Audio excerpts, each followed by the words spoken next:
kasi paglulutuin natin si Ate Aska ng minatamis na kasaba. Yun nga lang hindi ako nakabili ng tapioca kasi wala dito sa lugar namin. So ito yung tapioca natin guys, o yung ating, hindi pala tapioca, kasaba.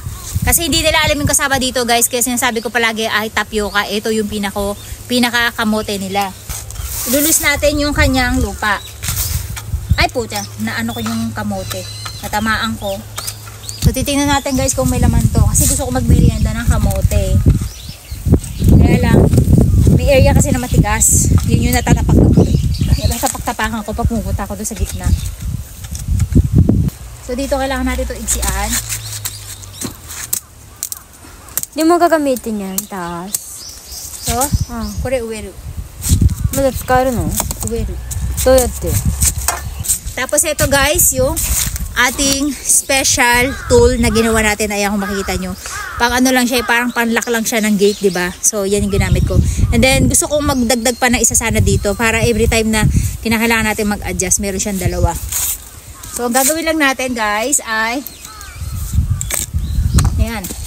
Naiaangat natin siya, kung makikita nyo, gumagalaw yung lupa unti-unti. And then gumamit tayo ng pako panlock. Ayan. Kasi para kailangan magaspang. Tapos kailangan unti-unti lang. Kasi pwedeng mabasag yung ating kamote. Gagawa mo na ba lahat? Tapos left. Dubudulas. Kailangan natin kasi yung magaspang talaga. Kaya kung welding kayo, gawin nyo yung may pang-ipin. Yung may pang-lock na ipin. Kasi wala tong ipin. So, dumudulas lang siya. Pinababa ko siya eh. Ayan.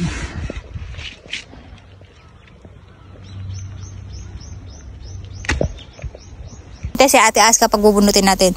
Sige na, dahan-dahan lang ha. Yukuri lang. Oo.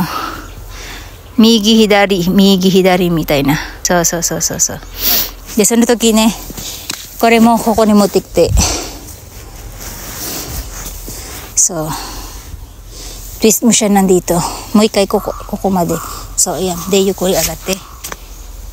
逆じゃない？そしたらこっちが上がるよ。うん。じゃあ、こっちにした方がいいかな。だから気持ちの問題でしょ、こんなの。うん。So, ayan guys. Umaangat-angat na.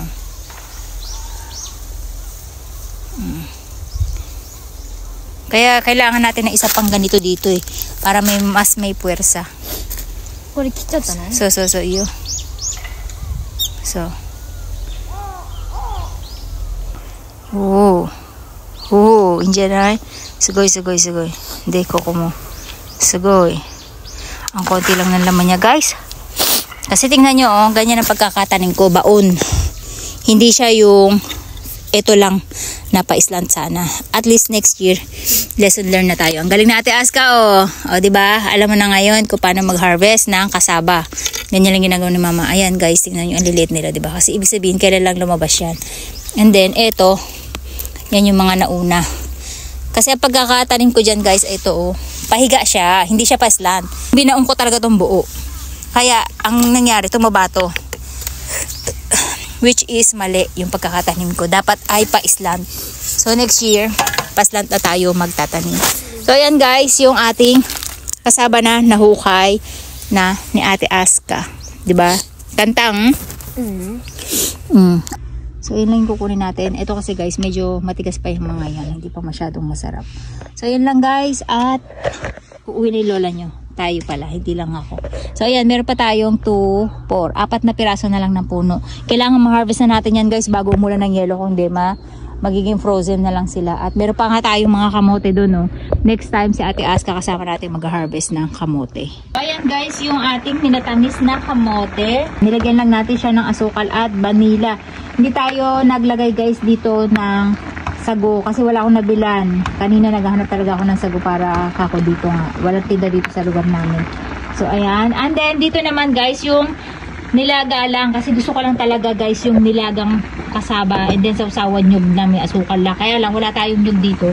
So ayan. Meron lang tayo dito beer brand tsaka yung asukal. Ayan na guys, yung ating kasaba na first time matitikman ni Ate Minatabis kasi pagka nagaganito ko guys, ako lang kumakain mag-isa. So hindi nila alam yung itsura. Ayan, wala nga lang siyang sago pero malapot pa rin siya, guys. Tadakimasu, guys. Talagang kanina pa ako natatakam. Ano yan, ma? Niluluto ko pa lang siya. Sobrang takam ko na. Para yan doon sa nilaga. Ayan. Itadakimasu. Ano nga to? Crab beer brand. Bakit? Para saan? Ang sarap, guys. Pagkabagong ani. Iba. Do. Amay. Kasaba na Nani ireta no? Sato dake. Ato vanilla.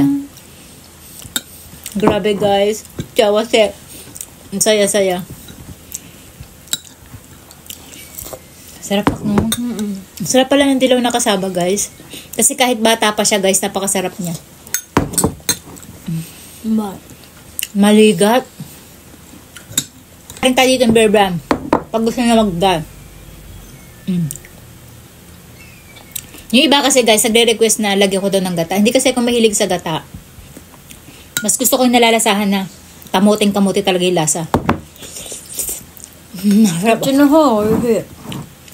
May bear brand? Mas gusto niya daw yung may bear brand daw. Mas creamy. Pero ang sarap, guys, promise.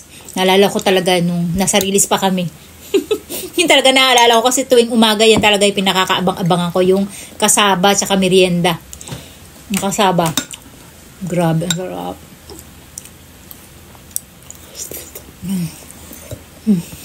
Kahit bata pa, guys, yung kasaba, maligat. Pero ang sarap niya, guys. Tingnan nyo, ang ligat.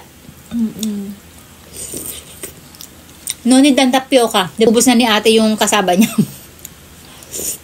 Meron lang kasi mabuhok-buhok. Tinatanggal ni ate. Nanguhawa ko sa chobo. May ganito kasi siya. Kaya nahiya si Ate Aska. Tinatanggal niya. So yan, naubos natin, guys. Iniwan na tayo na Ate Aska kasi kakain siya ng kanin. Yung niluto niyang adobo, nagustuhan niya. Kaya uulit na naman siya ng kain. Hindi ako kumakain. Kapaliwanag pa siya sa likod ko. Totoo naman.